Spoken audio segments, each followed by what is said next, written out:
Singapore Tuesday's summit between President Donald Trump and North Korean leader Kim Jong-un drew quick reactions from nearby countries, with China immediately seizing the opportunity to suggest sanctions relief for North Korea. China is North Korea's main economic partner and has long been its key diplomatic ally, but Beijing signed onto the stringent sanctions imposed by the United Nations last year. Hours after the summit, Chinese Foreign Ministry spokesman Geng Shuang told reporters that the UN Security Council could consider easing sanctions if North Korea makes progress in diplomatic relations and denuclearizing the Korean Peninsula. Sanctions are not an end, said Geng at a daily briefing, according to the Associated Press.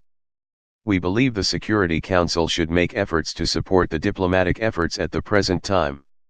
China accounts for around 90% of North Korea's trade and has been accused in the past of working around sanctions to support Pyongyang, but Geng said that China has been following the sanctions comprehensively, accurately, and strictly. Reaction from Japan was more muted. Prime Minister Shinzo Abe praised the agreement signed by Trump and Kim, but noted that it was only the start in the process of denuclearization. We see this as a step in a comprehensive resolution, Abe said on Tuesday in Tokyo. Japan has taken a hard line on insisting that North Korea agree to complete, verifiable and irreversible denuclearization.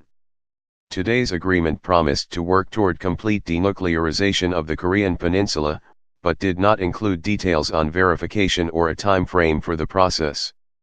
Abe also thanked Trump for raising the issue of the abductions of Japanese citizens by North Korea, which has remained a highly contentious issue between Tokyo and Pyongyang for decades. Trump answered a question about the abduction issue in his news conference after the summit, saying he spoke to Kim about it and that Pyongyang was working on that. I'd like to thank President Trump that he raised the abduction issue clearly, Abe said. Singaporean Prime Minister Lee Hsien Loong called the summit a crucial first move in the long journey towards lasting peace and stability on a denuclearized Korean peninsula, and said that Singapore is honored to have played host.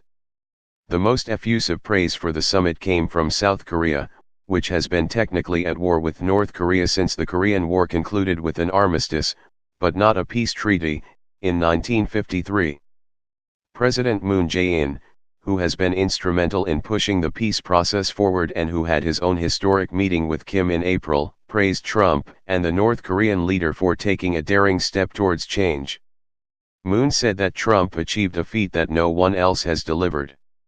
Moon framed today's event in terms of a lasting legacy.